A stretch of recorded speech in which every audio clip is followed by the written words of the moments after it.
Let's be real. Midlife cravings hit us differently.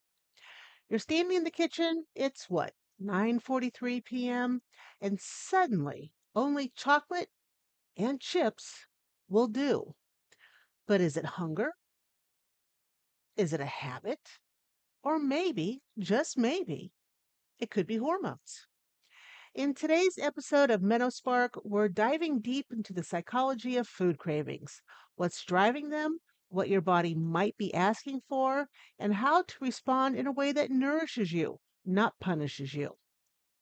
I'd like to welcome you to MenoSpark, the podcast that helps women reignite their spark through perimenopause and beyond with a focus on holistic health.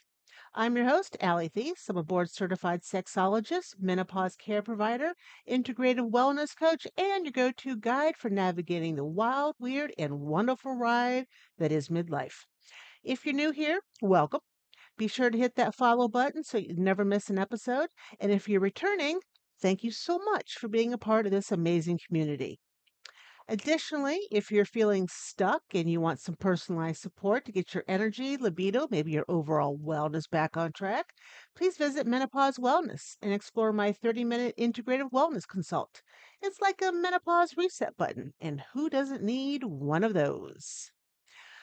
I am still looking for guests for my Spark sessions.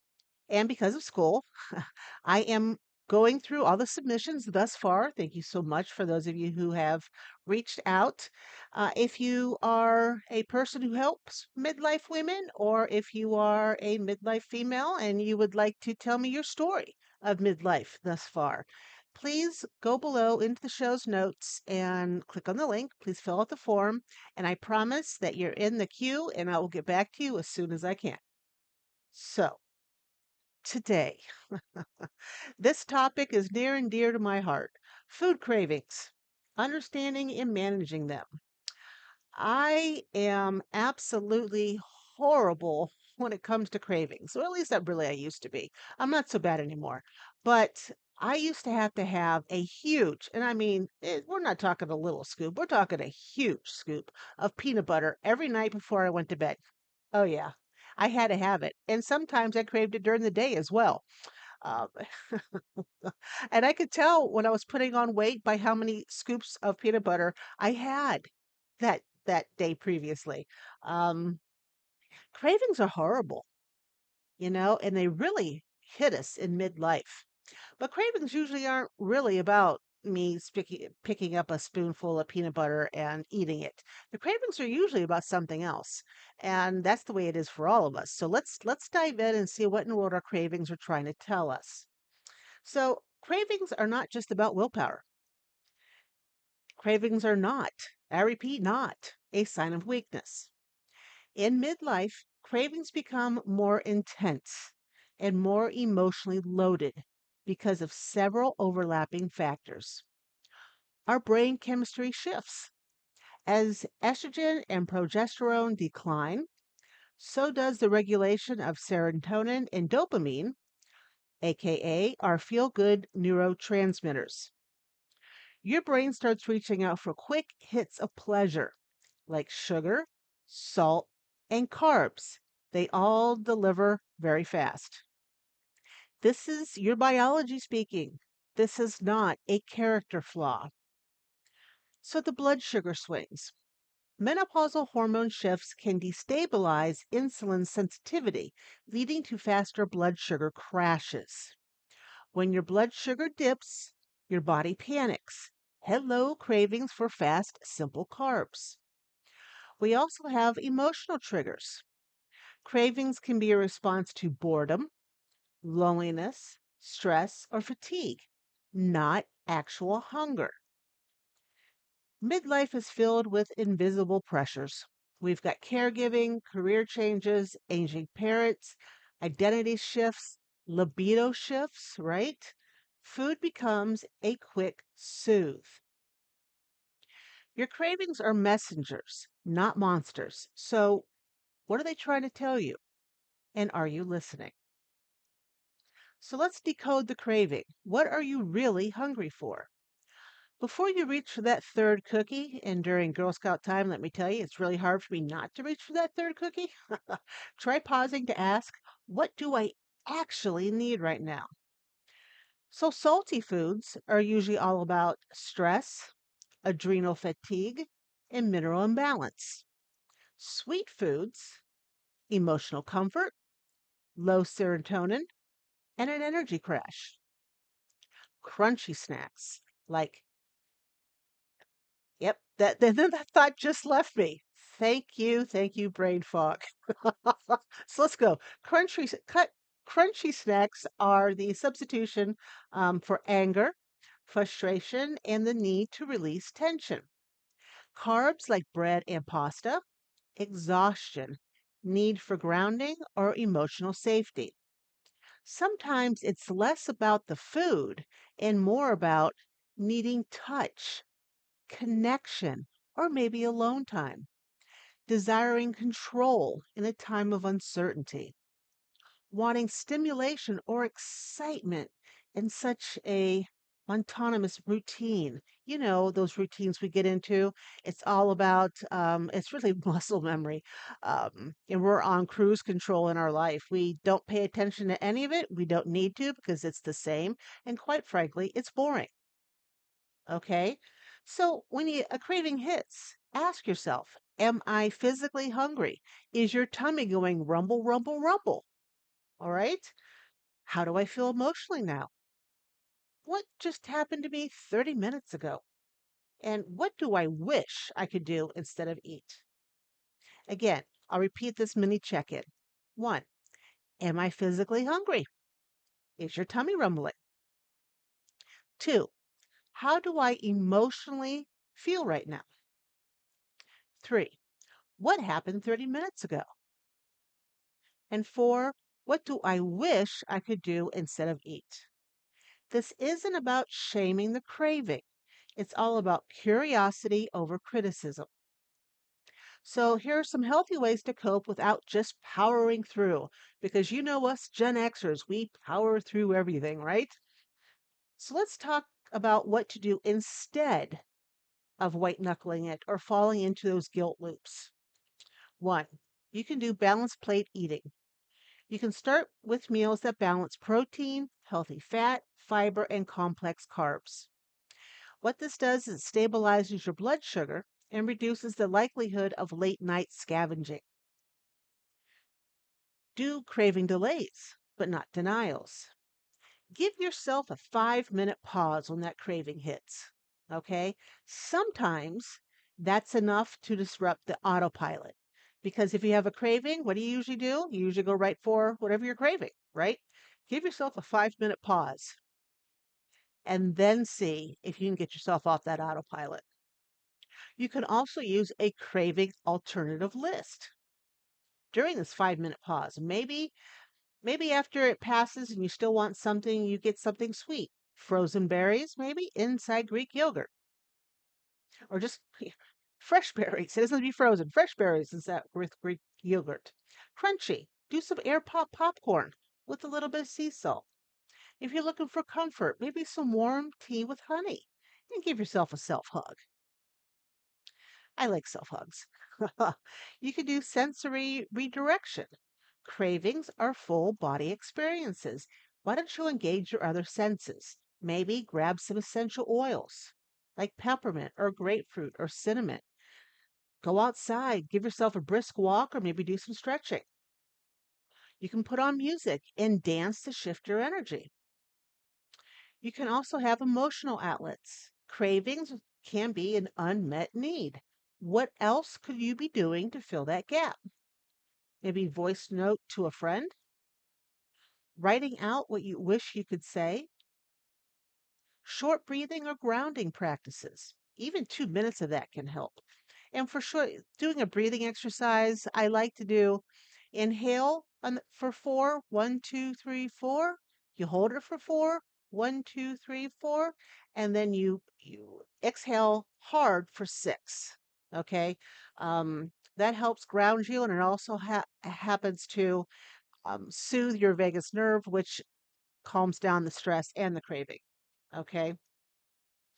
Now, if you choose the snack, choose it with joy, not shame.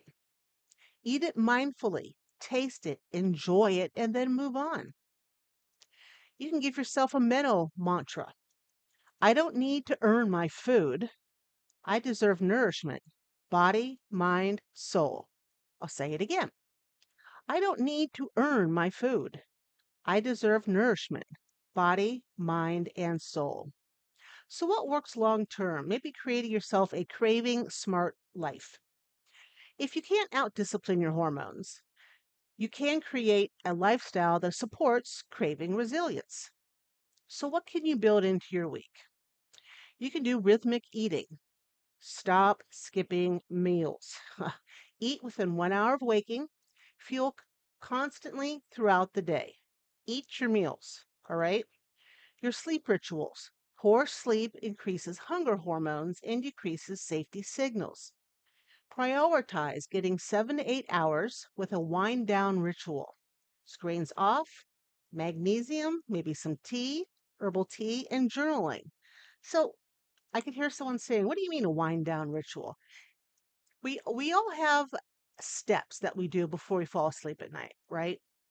My steps used to be I would be watching or working, doing whatever I'm doing. Then I would go let the dogs out. Then I would brush my teeth, put on my jammies, climb into bed, do a little bit of scrolling on my phone, and then at some point in time, I'd fall asleep. Well, that wasn't working for me. It just wasn't working. So I changed it up.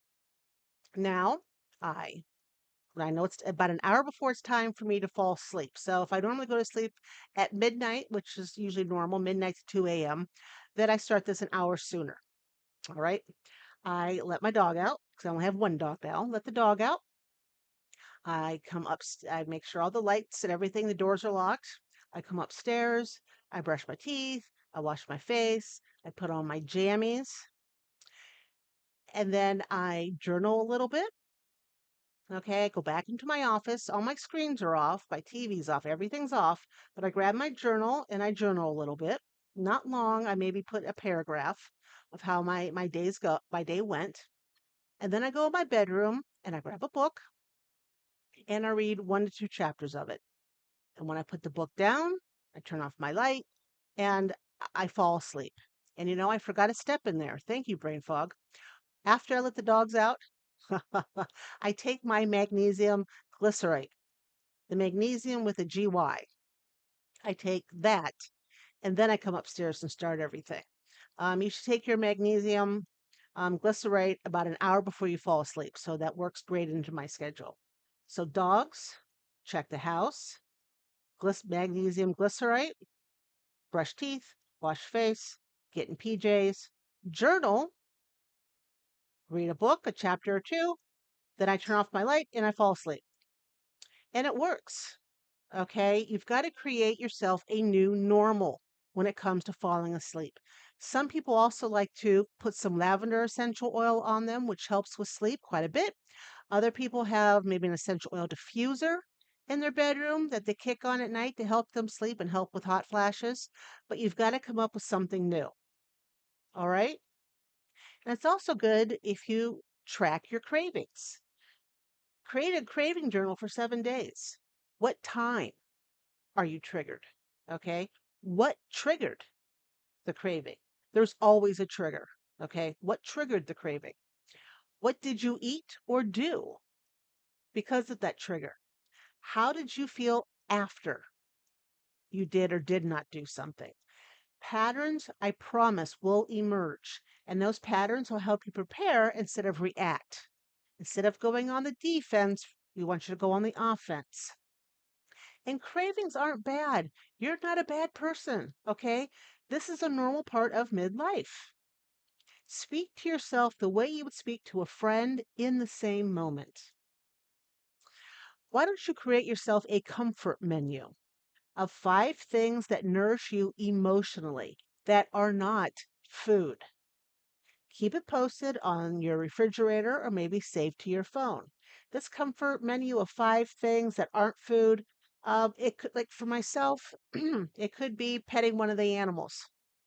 I've got 12 cats and a dog. There's plenty of things to pet here. A comfort menu would also be maybe reaching out to a friend. If I don't call people anymore, I either text or I send you a message in Facebook or Instagram or something like that. So I could reach out that way. My comfort menu could be just to journal it through or to read a book. Or, and I like to do this one quite a bit, is I put my headphones on, turn it on to a a playlist of songs that I really like that are upbeat, and I listen to that and I allow myself to daydream. It gets me what out of whatever I've triggered. All right. So you have Spark action steps this week. And we want to keep this week practical and loving. So each day, try to do the following. We have a journal prompt. The last time I had a strong craving, what did I really need? Two, create yourself a craving rescue kit. Make it a kit, maybe three things. Some essential oil, maybe some nice herbal tea, a soothing playlist, to reach out before the craving hits. And there is a pause between what the triggering and the craving. It's that pause is what you're trying to get to. One balanced plate. Prepare, plan and prepare a one blood sugar friendly meal. Notice how it affects your mood and your cravings. You can also do an affirmation practice. Stand in front of the mirror, take a deep breath, and say, I deserve nourishment, not punishment. And these Spark actions are below in the show's notes for you to take a look at. Midlife cravings, they're not a failure. They're a flag waving for your attention. They're a body mind message, not a demand for discipline. And when you learn to decode them, you shift from powerlessness to partnership with your body. And if today's episode sparked a little aha, please hit subscribe and leave a review and share it with your favorite snack loving friend. If you're ready for deeper support, please check out the Crave Shift course linked in the show's notes below. It's designed specifically for midlife women like you. And I want you to remember, you're not imagining your symptoms. You deserve support, not skepticism. It's okay to ask for what you need and to let go of needing permission to validate your experience. If today's episode hit home, I see you, I've been there, and I promise there is a way forward. Please don't walk this road alone. You are worthy of healing, connection, and joy. I want to thank you for hanging out with me here on MenoSpark today. I hope you enjoyed the episode. If you found it helpful, please share it with a friend, leave a review, and make sure you are subscribed. Follow me on Facebook, Instagram, TikTok, and at the Menopausal Minute on Substack for even more tips, tricks, and inspiration. And if no one's told you this today, let me be the first to say it. You are fabulous. Remember, you're not alone in this journey. And until next time, keep that spark alive. You deserve it.